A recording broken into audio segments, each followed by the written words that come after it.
Nah, ini bagaimana sikap saya jika di rumah bapak saya mengadakan acara yang tidak sesuai dengan sunnah. Jadi ada acara-acara mungkin yang diadakan di rumah kita, di keluarga kita, yang kita sebagai anak, yang mungkin acara itu tidak diajarkan oleh Nabi Muhammad SAW. Apa yang harus kita lakukan? Apa tugas anak? Kenalkan kepada orang tua kita ini kebenaran. Allah mengatakan ya'muruna bil ma'ruf. Banyak keluarga kita yang tidak kenal dengan sunnah.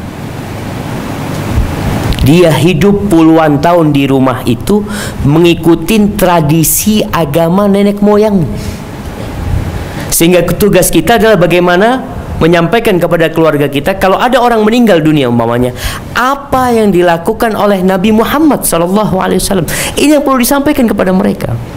Apa sih yang Nabi lakukan ketika meninggal putrinya yang bernama Zainab, ketika putrinya yang satunya meninggal yang bernama Ummu Kalthum, ketika putrinya satu lagi meninggal bernama Ruqayyah, ketika istrinya meninggal dunia yang namanya Khadijah. Apa yang dilakukan oleh Rasulullah SAW? Kebanyakan masyarakat itu nggak tahu. Mereka pikirkan dalam bayangan mereka yang sudah mereka lakukan ritual ini adalah yang dilakukan oleh Nabi Muhammad SAW. Coba dilihat, Nabi melakukan nggak acara-acara tersebut? Tapi sekali lagi, yang perlu dikenalkan kepada mereka adalah sunnah yang dilakukan oleh Rasulullah SAW. Sehingga tatkala kita mengenalkan sunnah kepada mereka, harapannya mereka bertanya, apakah yang kita lakukan selama ini sesuai dengan sunnah atau tidak? Ketika tidak, ya kita katakan, ya sudah, kenapa kita melakukan kalau memang itu tidak sesuai dengan sunnah? Dan bagaimana tugas kita di rumah? Ketika mereka mengadakan acara-acara seperti itu, ya kita minta maaf sama keluarga. Ketika kita bisa untuk merubah kemungkaran, maka rubahlah kemungkaran dengan tangan kita. Tidak mampu dengan tangan kita, maka dengan lisan kita. Nggak mampu, maka dengan hati kita. Tetap kita harus merubah kemungkaran tersebut dan tidak membiarkannya. Mungkin kita tidak bisa menghilangkan kemungkaran. Kalau di rumah kita ada 10 kemungkaran, berusaha untuk menjadi 9 kemungkaran. Nanti berkurang jadi 8, berkurang jadi 7, perlahan-lahan ya. Rasulullah SAW ketika beliau di Mekah, bagaimana kondisi Ka'bah? Di situ ada 360 patung berhala. Apakah Nabi SAW di malam hari menghancurkan patung itu? Tidak. Beliau tawaf, sholat menghadap Ka'bah, dan di Ka'bah ada patung yang jumlahnya 360. Tidak mampu merubah kemungkaran tersebut dengan tangannya. Beliau dengan apa? Dengan lisannya. Terus beliau dakwahkan kepada mereka. Tapi tatkala beliau hijrah ke kota Madinah dan balik ke kota Mekah sebagai penguasa, sebagai penakluk kota Mekah pada waktu tahun ke-8 Hijriah, patung itu semua dihancurkan karena beliau memiliki kekuasaan. Tapi ketika tidak punya kekuasaan, kita tidak mampu merubah kemungkaran kecuali dengan lisan kita. Dan jangan sampai merubah kemungkaran menimbulkan kemungkaran yang sama atau yang lebih. Maka di sini penting seorang ketika berdakwah, dia punya ilmu yang dengannya dia tahu tata cara berdakwah. Dia lihat, oh kayaknya nggak bisa ana sampaikan sekarang. Kalau ana sampaikan sekarang akan terjadi kegaduhan. Berarti nanti ana sampaikan. Ana cari waktu yang lebih tepat. Begitu pula kita di keluarga kita bersama orang tua. Kemudian kita nih, tatkala melihat kemungkaran, ada orang ya minum, dia minum minuman keras dan dia tidak sholat. Apa yang seharusnya kita lakukan, jemaah? Dia minum khamr dan tidak sholat. Bagaimana cara kita mendakwain dia? Perbaiki sholatnya dulu. Ajak dia sholat. Ajak ketika dia mau sholat, karena keimanan sudah tumbuh. Di sini kita sampaikan, tinggalkan itu khamr. Dan kita tahu inna sholata tanha anil fahsya wal munkar. Kalau dia nggak minum tapi nggak sholat, apa gunanya juga? Nggak, anak-anak alhamdulillah anak berhenti minum, tapi sholat anak nggak bisa sholat lah, capek lah. Masya Allah. Yang lebih penting adalah dia sholat. Yang sholat ini akan mencegah kemungkaran yang dia lakukan. Rasulullah SAW selama di kota Mekah 13 tahun beliau mengajak umatnya kepada tauhid. Sholat baru turun kewajiban di akhir-akhir waktu. Minum, penduduk Mekah masih minum. Umar bin Khattab masih minum. Hamzah pamannya Nabi Muhammad SAW itu masih minum. Bahkan ketika hijrah ke Madinah masih minum. Belum turun ayat yang mengharamkan khamr. Karena kadang-kala butuh proses, jemaah. Barakallahu fikum. Baik. Jadi kalau ada kematian, boleh Ustaz tentang kami apa yang harus dilakukan secara yang sudah. Barakallahu fikum. Naam, jemaah. Apa yang harus kita lakukan kalau ada kematian? Sunnah Nabi SAW bermula dari sebelum kematian. Kita tahu ada yang namanya talqin buat mayit. Bagaimana orang ketika meninggal dunia itu mau meninggal dunia ditalqini. Ada hadis yang mengatakan iqra'u yasin ala mautakum. Bacalah surat Yasin buat orang yang mati di antara kalian. Diriwayatkan oleh Imam Malik dalam Muwatta'nya. Sebagian ulama mensahihkan hadis ini dan mengatakan surat Yasin itu dibaca buat orang yang mau meninggal dunia, bukan yang sudah meninggal dunia, tapi mau meninggal dunia dibacakan. Artinya bisa jadi itu bacaan ruqyah buat dia agar dimudahkan, mungkin dia juga disembuhkan. Tapi sebagian ulama mendhaifkan hadis yang tadi Anda sampaikan. Baik, sekarang ditalqini yang sahih. Kemudian setelah meninggal dunia, apa yang dilakukan?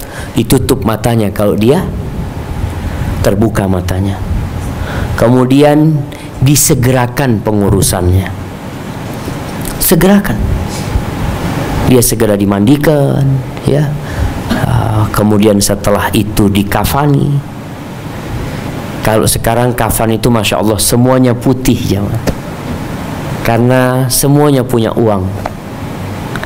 Nggak seperti di masa Nabi SAW. Kafannya itu macam-macam warnanya, sesuai dengan baju yang dia miliki di rumahnya. Nggak harus kafan itu beli. Kita punya sarungnya, digunting sarungnya, dikafani.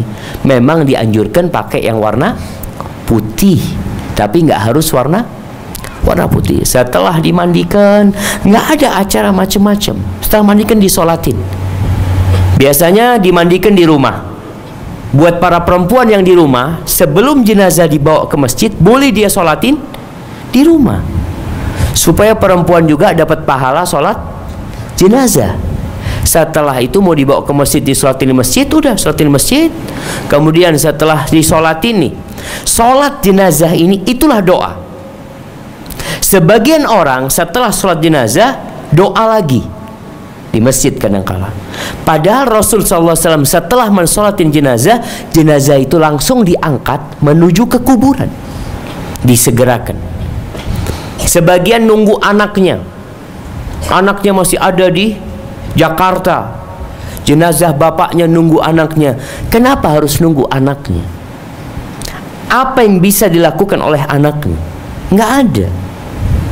Maka segerakan dikubur. Kalau anaknya datang belum ingin mensolati ayahnya, bisa mensolatin di kuburan nantinya kalau jenazah sudah dikuburkan. Setelah disolatin, dibawa ke kuburan. Di masa Nabi SAW itu kadangkala jamaah ini kok turun ke bawah sekarang. Nah, kadangkala kuburannya belum digali, jadi nunggu para sahabat di pekuburan. Lagi gali kuburan. Setelah digali, kemudian dimakamkan jenazahnya, Ditutup kuburannya, apa yang dilakukan setelah itu? Ada hadis tentang talqin orang yang meninggal dunia. Jadi kalau sudah mati ditalqinin, ditanya, kasih tahu man rabbuk. Nanti kalau ada malaikat yang datang tanya man rabbuk, jawab Rabbi Allah. Tapi hadis itu dhaif, dan para ulama sepakat bahwasanya hadis itu lemah. Mungkin bisa dikoreksi nanti kalau ana salah.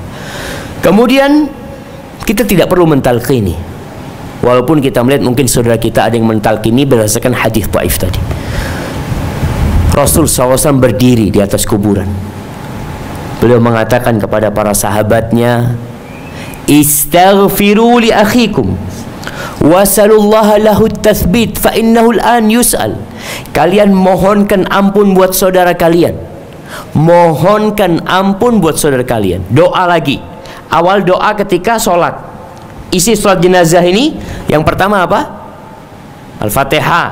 Takbir kedua salawat. Takbir ketiga doa buat orang yang meninggal dunia. Allahumma ighfir lahu warhamhu wa'afihi wa'fu anhu. Doa yang panjang. Di kuburan Nabi SAW mengatakan istaghfiru. Sekarang kalian istighfar lagi buat saudara kalian, dan mintakan keteguhan. Fa innahul an yus'al, karena dia sekarang ditanya. Dan wallahu a'lam bissawab, Rasulullah SAW tidak pernah memimpin doa di kuburan, tapi beliau menyuruh sahabatnya semua berdoa masing-masing. Dan inilah pengajaran yang begitu dalam buat para sahabat, sehingga semuanya bisa berdoa. Sebagian kita jamaah itu bisanya cuma amin. Kalau suruh berdoa, dua anak nggak bisa berdoa, tapi kalau amin bisa, kata dia. Maka hendaklah semua mendoakan. Setelah itu selesai, pulang ke rumahnya. Nabi tidak ada acara macam-macam, tidak acara kumpul-kumpul makan-makan, tidak ada. Baca doa juga, baca Quran. Tidak ada riwayat yang mengatakan Nabi SAW setelah menguburkan Zainab, setelah menguburkan Ruqayyah Ummul Kalthum, mereka kumpul di rumah untuk mendoakan. Nggak ada riwayat yang menjelaskan hal itu. Maka itulah yang dilakukan oleh Rasul SAW. Sangat sederhana sekali, dan Islam ini tidak memberatkan umatnya sebenarnya. Hadza wallahu a'lam bishawab. Itu yang bisa ana sampaikan jamaah. Nah, sama sikit yang Ustaz ini soalannya, di atau cara kita apabila pergi ke kubur, contoh banyakkan orang sekarang ni pakai kasut sampai ke kubur, ataupun perlu ditanggalkan sebelum ke. Satu lagi, bolehkah perempuan pergi atau pergi ke kubur? nah, jadi ke kuburan memang dianjurkan untuk melepas kasut kita. Artinya jangan menginjak kuburan dengan kasut kita. Tapi kalau kita berjalan di jalan kuburan, tidak di kuburannya, nggak apa-apa. Ada yang kuburan itu ada yang jalan, ada yang kuburan. Jadi kalau di jalannya pakai kasut nggak apa-apa, karena kita bukan jalan di kuburan, tapi memang kuburannya ada jalannya. Tapi kalau kita mau melangkah-langkahi kuburan, dianjurkan untuk melepas kasutnya. Adapun bagi wanita, apakah wanita diperbolehkan ziarah kubur? Ada dua pendapat para ulama, dan pendapat yang lebih kuat menurut ana, pendapat jumhur ulama, bahwa para perempuan dianjurkan ziarah kubur selama dengan selama dengan adab-adab yang sesuai dengan syariat, dia dianjurkan. Rasulullah SAW mengatakan, kuntu nahaitukum an ziyaratil kubur. Aku dulu melarang kalian untuk ziarah kubur. Ala fazuruha. Sekarang ziarahi kuburan. Fa innaha tudzakkirul akhirah. Ziarah kubur itu mengingatkan akhirat. Perempuan pun perlu untuk mengingat akhirat. Tapi tidak boleh perempuan sering-sering ziarah kubur. Karena kadang-kala ziarah kubur bukan untuk mengingat kematian, hanya untuk menangis di kuburan. Ziarah kubur tujuannya dua. Yang pertama mendoakan yang meninggal dunia, yang kedua mengingat kematian, mengingat akhirat. Jadi ada dua pendapat. Yang satu melarang ziarah kubur buat para wanita. Itu. Nah, maksud di sewaktu pergebumian. Oh, bukan ziarah kubur kalau itu. Mengantarkan jenazah. Apakah perempuan ikut mengantarkan jenazah? Tidak. Jadi kalau ikut mengantarkan jenazah, tidak. Perempuan tidak ikut mengantarkan jenazah karena dia tidak ikut menggali kuburan, dia tidak ikut mengubur jenazah, dia tidak ikut mengangkat jenazah. Apa kerjaan wanita di kuburan? Karena kalau merepotkan orang, ada yang pingsan di sana, ada yang nangis-nangis, bahkan mengganggu proses pemakaman kadang-kadang. Maka Rasulullah SAW pernah marah kepada perempuan-perempuan yang ketika itu ada di jalan kuburan mereka. Ditanya sama Nabi SAW, kalian ngapain di sini? Kalian ikut mengangkat jenazah? Kalian ikut mengubur jenazah? Enggak. Pulang kalian bawa dosa, kata Nabi SAW. Jadi kalau ziarah kubur dianjurkan, tapi tidak dalam pengantaran jenazah ke kuburan. Hadza wallahu a'lam bishawab. Karena saya seorang peniaga makanan. Bagaimana konsep sedekah Rasulullah kepada pelanggan? Adakah saya harus setiap hari memberi makan orang yang susah? Jemaah, yang wajib buat seorang muslim itu adalah zakat. Kalau sedekah itu pintu-pintu kebaikan untuk meraih cinta Allah Jalla Jalal. Ketika antum mau bersedekah tiap hari, bersedekah tiap hari. Mau berbagi makanan, Masya Allah, ana masih ingat di Indonesia ada satu kawan, kalau dia makan di kedai makan, sebelum pulang dia itu pesan yang dibungkus, pesan satu dibungkus, kemudian dia pulang, dia berikan kepada fakir miskin di jalan. Dia hanya ingin kalau dia makan, dia ingin orang lain juga makan. Kalau engkau yang punya kedai, apabila engkau ingin bersedekah, tiap hari kalau bisa bersedekah, tapi kepada yang susah. Terkadang di beberapa kedai makanan jamaah itu ada makanan yang dibuang karena tidak bisa disimpan. Sebelum rusak, bagikan kepada orang miskin, berikan kepada mereka. Dan apakah harus tiap hari? Kalau bisa sehari 2 kali, kalau bisa sehari 3 kali. Yang tidak boleh berlebih-lebihan. Semuanya disedekahkan. Akhirnya dimarahin sama istri dia. Betul jemaah. Tadi kita bahas bahwasanya orang-orang yang beriman itu idza anfaqu lam yusrifu wa lam yaqturu. Dia tidak berlebih-lebihan dan dia tidak belit. Wa kana baina dzalika qawama. Dia tengah-tengah sedekahnya. Barakallahu fikum.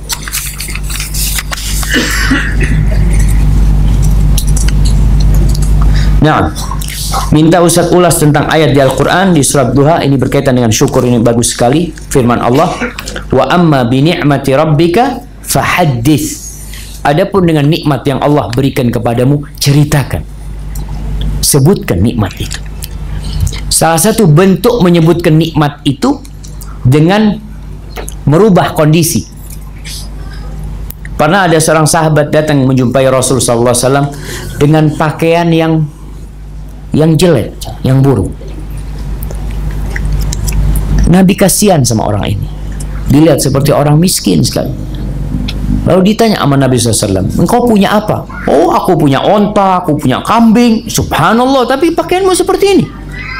Lalu Rasul SAW mengatakan, innallaha idza an'ama ala abdihi ni'mah yuhibbu an yara athara ni'matihi ala abdihi. Allah kalau berbagi nikmat kepada seorang hamba itu, Allah suka nampak di perubahan dirinya.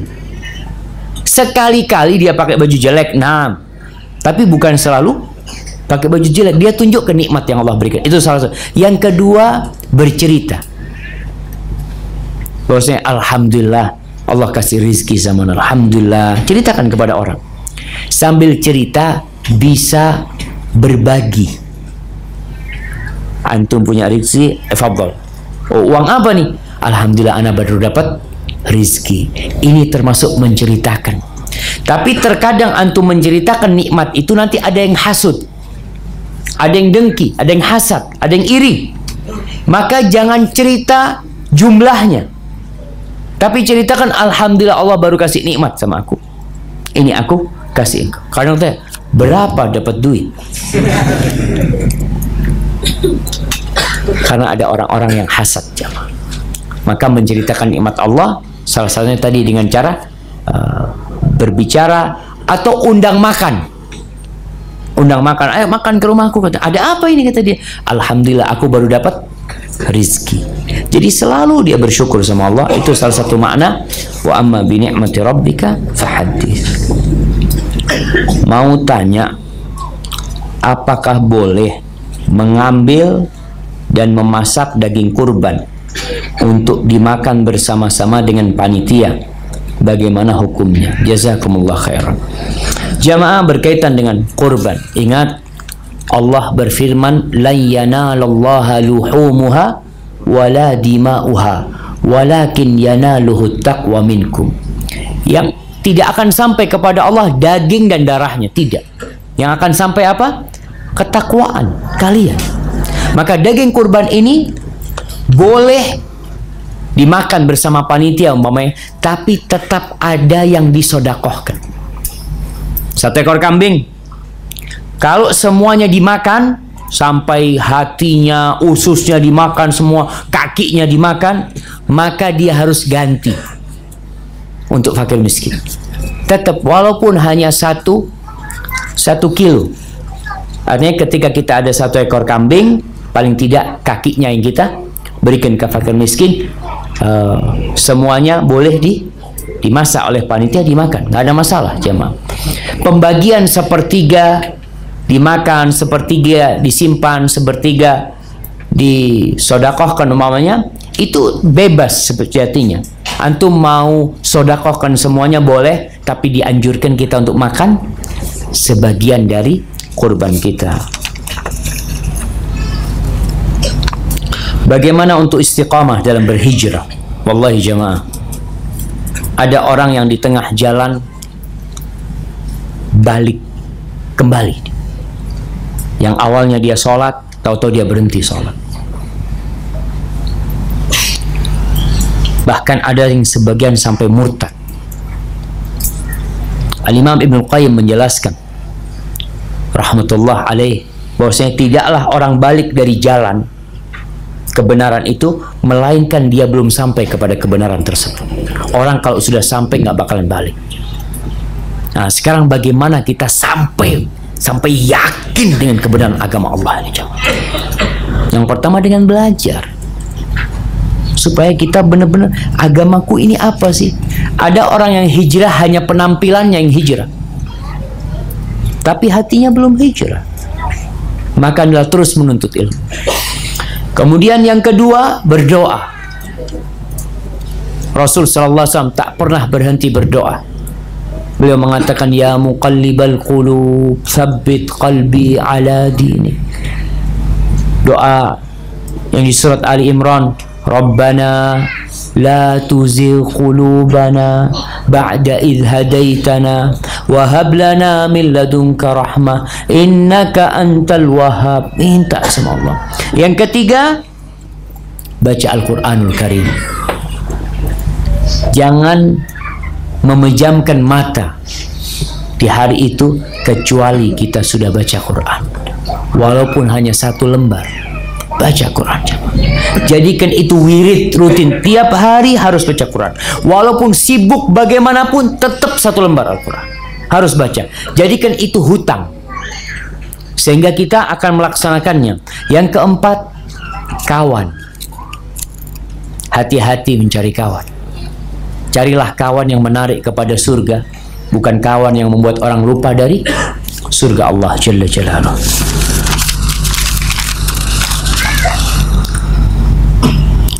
Apakah qanaah boleh dianggap pemalas karena tidak mau menambah pendapatan dan menaik taraf keluarga? Cuma tadi udah kita bahas, arti qanaah ini menerima dengan apa yang Allah berikan dan tidak memandang kepada harta orang lain. Bukan berarti orang qanaah ini males. Ada orang yang kaya raya dan dia qanaah. Dia tetap berusaha, tapi dia tidak makan yang haram. Dia tidak menipu orang lain. Dia tahu dengan batasan-batasan. Dia tidak sombong. Kalau dia mendapatkan rizki, dia berbagi. Kalau dia mendapatkan kerugian, dia bersabar. Itu qanaah. Jadi bukan berarti orang qanaah ini, ya ana sudah cukup lah. Bukan seperti itu. Hatinya menerima apapun yang Allah berikan, dia terima. Orang kalau dikasih 100.000 ringgit, qanaah. Dikasih 100 ringgit, qanaah. Sama aja buat dia. Dia menerima. Dan kalau antum lihat jamaah, qanaahnya anak kecil, Masya Allah. Anak kecil, kita mungkin perlu belajar qanaah dari anak kecil. Anak kecil itu dikasih 5 ringgit, alhamdulillah, makasih banyak. Antum dikasih 50 ringgit, cuma 50. Anak kecil dikasih permen 1, wallahi dia jazakallah khair, dia bahagia banget. Antum dikasih permen 1, ini mah buat anak-anak ini. Maka kita belajar qanaah. Jadi qanaah itu tidak bertentangan dengan semangat bekerja, tidak, tapi dia menerima apa saja keputusan Allah. Apa yang dibagikan oleh Allah dia terima. Hari ini bawa duit, alhamdulillah. Nggak bawa duit, dia alhamdulillah. Dan ingat dengan kisah Ibrahim bin Adham ketika bertanya kepada muridnya Syaqiq al-Balkhi, dia mengatakan, ya Syaqiq, akhbirni amma anta ali. Syaqiq, informasikan kepadaku, kabarkan kepada aku bagaimana engkau menghadapi dunia ini. Apa kata Syaqiq? Kata, amma ana idza ruziktu akaltu wa idza muni'tu sabartu. Aku kalau dapat rezeki aku makan. Kalau aku dihalangi dari rezeki, ya sudah, aku bersabar. Apa kata Ibrahim bin Adham? Hakadha ta'malu kilabu balakhin indana. Anjing-anjing di Balakh sama seperti itu. Anjing itu kalau dilemparin makanan, dia makan. Tidak dikasih makan, dia diam, sabar. Kita lihat anjing seperti itu. Apakah manusia mau seperti anjing? Lalu Syaqiq, kalau engkau gimana? Amma ana idza ruziktu athartu. Aku kalau dapat rezeki, aku berbagi. Aku lihat siapa yang lebih memerlukan rezeki tersebut. Wa idza muni'tu syakartu. Kalau aku dihalangi dari rezeki, aku bersyukur karena nikmat Allah itu banyak. Dan bisa jadi dihalanginya seorang hamba di rezeki lebih baik daripada dia dapat rezeki. Sebagian orang jamaah ketika sehat tidak pernah ke masjid. Ketika sehat tidak pernah baca Quran. Sakit, Masya Allah, hatam Al-Quran. Masya Allah. Berarti lebih baik mana buat dia? Sakit. Ada manusia yang Masya Allah, ketika kaya raya tak pernah ke masjid. Miskin, soft pertama. Lebih baik mana dia kaya atau miskin? Miskin, bisa dekat sama Allah Jalla Jalaluhu. Nah, siang tadi Ustaz akan mengatakan ingin berkongsi rahasia sedekah malam ini. Mohon Ustaz kongsikan. Apa kongsi ini jemaah? Syekh, tadi kita udah bahas masalah sedekah. Salah satu yang menyebabkan rizki, kunci rizki itu sedekah. Tadi udah kita bahas di antara rahasia sedekah ini. Kata Rasul sallallahu alaihi wasallam, dawu mardakum bis sedekah. Obatilah orang yang sakit itu dengan sedekah. Kemudian sedekah itu taqi masari as-su'. Sedekah itu menjauhkan kita dari mati yang buruk, dari su'ul khatimah. Sedekah itu menumbuhkan harta. Sedekah itu dijanjikan oleh Allah akan dikasih ganti yang lebih baik dari itu. Dan sedekah itu menyelamatkan kita dari api neraka. Sedekah itu akan jadi naungan di hari kiamat nanti. Kullu mri'in fi dhilli sadaqatih. Semua orang itu di padang mahsyar akan berada di naungan sedekahnya. Tentunya sedekah yang ikhlas lillahi ta'ala. Apakah belanja makan kawan selalu dapat menambah rizki? Nah, jemaah. Ketika kita berbagi, kita tidak pelit, maka jazakallah, Allah akan tambah rizki kita. Tapi usahakan, tadi kita udah bahas tentang silaturahim. Ada sebagian muslimin ini, dia baik sama kawannya, tapi kurang baik sama kerabatnya. Padahal seharusnya yang dia baikin siapa? Saudara dia, kerabat dia, kawan. Iya, dia berbuat baik, tapi yang lebih harus dia baikin adalah kerabat dia, saudara-saudara dia. Bagaimana hendak berdakwah terhadap orang yang tidak berusaha, malas, karena beralasan Rasulullah SAW hidup sekadar cukup, sehingga orang kafir boleh memandang rendah terhadap agama kita. Allahul musta'an. Subhanallah jemaah. Rasulullah SAW tiap hari berdoa, mengatakan Allahumma inni as'aluka ilman nafi'an wa rizqan thayyiban. Tiap hari beliau berdoa. Tiap pagi dan petang beliau berdoa mengatakan Allahumma inni a'udzubika minal kufri wal faqr. Ya Allah, aku berlindung kepadamu dari kekufuran dan kefakiran. Tiap hari beliau. Dan beliau tidak malas. Namun Rasul sallallahu alaihi wasallam qanaah.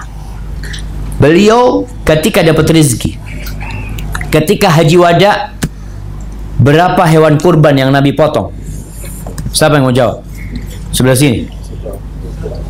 100 onta jamaah. Masya Allah. 100 onta. Antum berapa kambing yang untuk potong?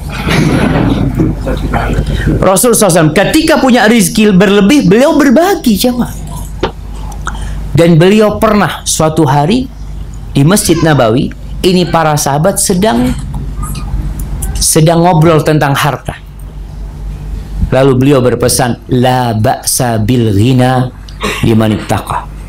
Tak apa kekayaan itu buat orang yang bertakwa.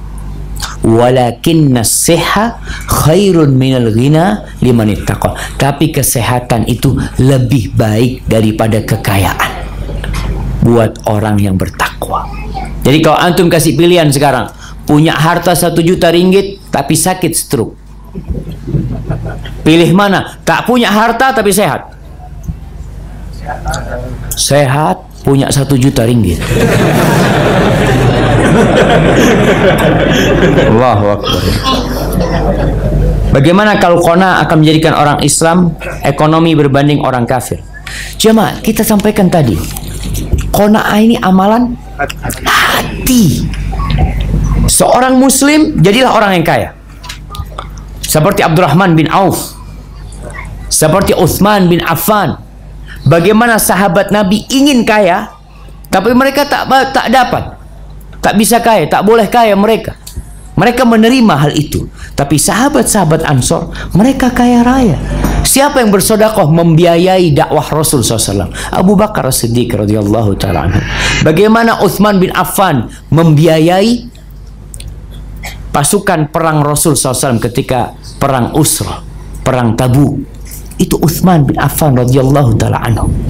Dan Nabi alaihi salatu wassalam ketika berbicara tentang kefakiran, beliau pernah mengatakan, wallahi mal faqra akhsha alaikum.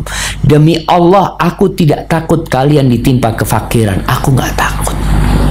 Wa inna ma akhsha an tubsatu alaikumud dunya. Yang aku khawatirkan, yang aku takutkan, ketika dunia dibentangkan buat kalian, dihamparkan buat kalian, lalu kalian berlomba-lomba bersaing untuk mengumpulkannya sebagaimana orang-orang terdahulu bersaing, fatuhlikakum kama ahlakatkum. Kemudian dunia ini akan menghancurkan kalian sebagaimana menghancurkan mereka. Ketika orangnya nggak qanaah jamaah. Artinya jadilah orang kaya tapi untuk akhirat. Punya usaha kedai 1, buka kedai yang 2, buka yang 3, buka yang 4, buka 100 kedai, tapi buat akhirat, bukan buat dunia. Barakallahu fikum.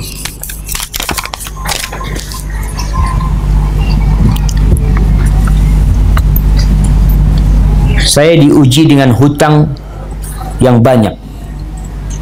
Alhamdulillah sedikit demi sedikit dapat diselesaikan, namun masih berhutang. Bagaimana urusan zakat? Karena pendapatan yang dimiliki dibayarkan hutang sudah hampir 3 tahun dalam cobaan ini. Barakallahu fikum. Kita tahu jamaah, kapan orang wajib membayar zakat? Cukup haul dan sampai nisabnya. Cukup haul artinya harta yang dia miliki itu berdiam selama setahun. Nisabnya 85 gram emas. Berapa ringgit? 14.000 lebih. Berapa jadi? 21.000. Terlalu banyak. 15.000. Lebih kurang 15.000. Apabila yang bertanya ini memiliki duit, memiliki uang 15.000 ringgit bulan Zulqa'dah sekarang ini, baru wajib mengeluarkan zakat kalau tahun depan di bulan yang sama ini uang itu tidak bergerak, masih ada. Tapi kalau untuk bayar utang berarti dia tak wajib zakat karena uangnya tak ada ketika itu. Dan berkaitan dengan utang jamaah, jangan suka berhutang. Sekarang ini gaya hidup, lifestyle orang itu kartu kredit, kredit card, itu hutang. Padahal Rasulullah SAW berdoa, Allahumma inni a'udzubika minal ma'sami wal maghram. Ya Allah, aku berlindung dari dosa dan hutang. Lalu kita berhutang? Ustaz, Rasulullah SAW berhutang. Naam, tapi untuk makan. Kita boleh berhutang karena keperluan. Ya, keperluan pokok jamaah ya. Kita boleh berhutang. Maka ana wasiatkan bagi yang berhutang ini untuk suka baca doa Nabi SAW. Apa doa agar dihindarkan dari hutang? Allahumma inni a'udzubika minal hammi wal hazan wa a'udzubika minal ajzi wal kasal wa a'udzubika minal jubni wal bukhl wa a'udzubika min ghalabati ad-dain wa qahri rijal. Antum punya hutang? Ada doa lain jamaah. Allahumma kfini bihalalika an haramik wa aghnini bifadlika amman siwak. Nah, ya Allah, cukupkan aku ya Allah dengan karuniamu agar tidak perlu sama manusia, dan cukupkan aku dengan yang halal agar aku tidak makan yang haram jamaah. Apalagi kalau hutangnya riba. Di sini riba disebut apa jemaah? Riba. Jadi kalau akad di bank itu riba. Ini ada ribanya 5%. Seperti itu? Gak ada jemaah. Gak ada lah. Apa? Interest. Interest. Kalau di Indonesia disebut bunga. Kalau di Arab disebut apa? Siapa yang tahu? Apa? Zahro. Di Arab disebut apa? Enggak. Kalau disebut riba tak ada yang mau jemaah, karena tahu terlaknat. Di Arab disebut faedah. Nah, faedah di sana.